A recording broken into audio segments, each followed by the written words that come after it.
Hello, this is Jamie in accounting, and this is a brief tutorial on how to submit a service ticket into the work desk. Once you've provided your service area zip codes to Home Office, you will be provided a link as well as a username and password. For the purposes of this video, we are going to be signing in as Yvonne Jordan, who is one of our Columbus providers and has graciously allowed me to use her profile for this video. One thing I want to point out before we dig into the service tickets is the home screen. When you first log in, this is where you will be directed. I strongly encourage you to review these resources and use them to help establish, maintain, and grow your client base. Also, if you've opted into the Persil reimbursement program, you can request that reimbursement directly from the work desk as well. Now, to enter a service ticket, you will go to your navigation bar at the top and select Service Tickets.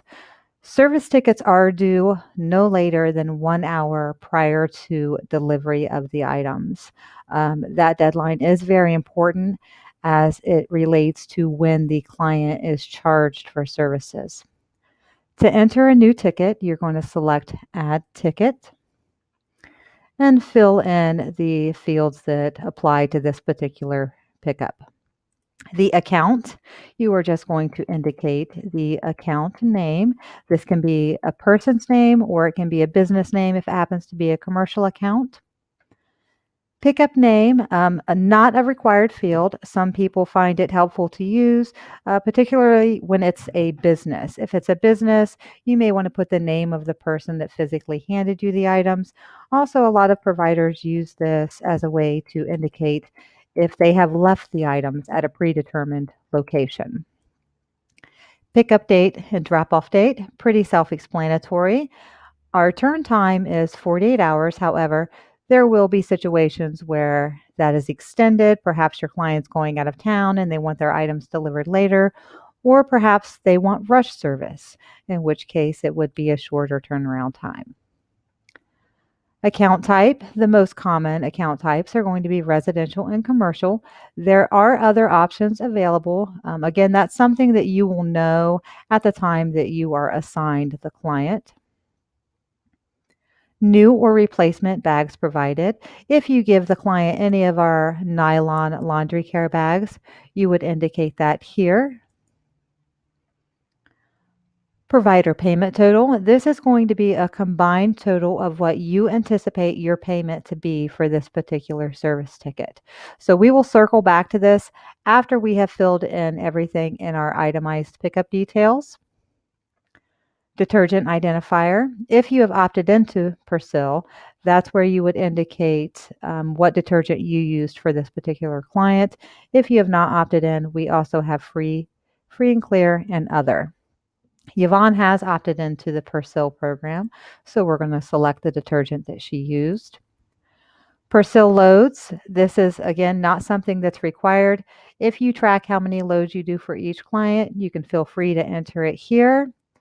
Otherwise, accounting will make that determination based on the information that you have submitted in the itemized pickup details. Number of regular bags. Let's say that Yvonne picked up 1 regular bag for this client.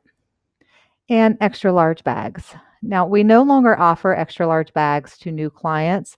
However, we do have clients that were grandfathered in, so you may come across this situation. And if you do, again, you will just indicate the number of bags you picked up. It's important to note that 1 extra large bag is equivalent in size to 2 regular bags. Dry cleaning total. If you completed dry cleaning courier services, you would indicate the amount of the dry cleaning bill here. And then along with that, you would indicate your courier payment for completing that dry cleaning courier service. Total ironing fee. If you completed ironing services for the client, you would indicate your payment for that service in this field. And over here, you would indicate the quantity of items. Please note that in the total ironing fee, this is going to be the total, not the per piece rate. Rush fee total. If you have a client that requests a rush, you would calculate the rush fee and enter that here. Pounds. If you have a client that pays a per pound rate, most commonly it's going to be a commercial account. You would indicate the number of pounds that you picked up for the client here. Again, if that applies, it is something you will know at the time that the client is assigned to you. Notes, you can use this field for any information that you want for your own records or for any information that you would like to relay to home office. For example, if your client moved and gave you a new address, you could indicate that here. Or if they gave you an item that was damaged, you could document that here as well. Image information. This would be for any image that you feel is relevant to this service and that you would like to attach to this ticket. For this particular ticket, Yvonne would most likely attach a copy of the dry cleaning receipt, but you can also use it if a client does provide you damaged items. You can take a photo of that damaged item and upload it. Many providers, which is very good practice, if you do have a client where you are leaving the items at a predetermined location, such as the back porch, many providers like to take a photo of the delivered items and upload it to the ticket. System information, this is going to auto-populate with your name and first-time client. Again, this is not a field that you need to complete.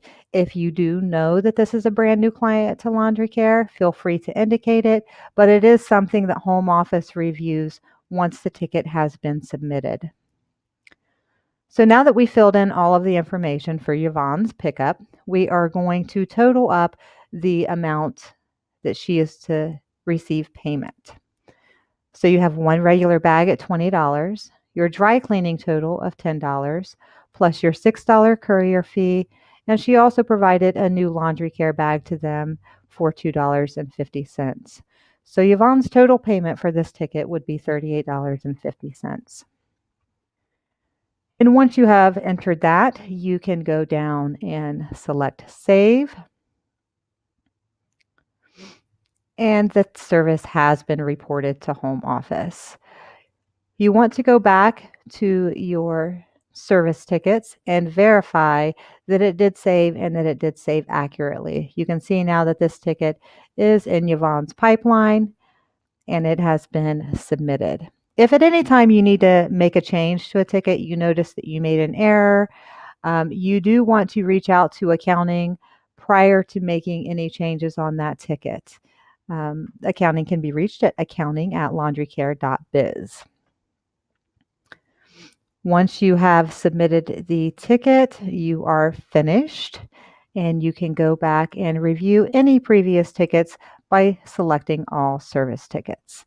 Again, the important things to remember with submitting service tickets is that they need to be submitted no later than 1 hour prior to delivery. And the pay period for service tickets. Pay is issued every Wednesday for the prior week's submissions. So any service tickets you enter Monday through Sunday at 11:59 p.m. Eastern Standard Time, payment for those tickets will be issued on the following Wednesday. Any tickets submitted 12 a.m. Monday and later would be submitted on or would be issued on the following week. That is it for this tutorial. If you have questions or need to review further, feel free to reach out to Elizabeth in provider support or accounting@accounting.laundrycare.biz. Thank you.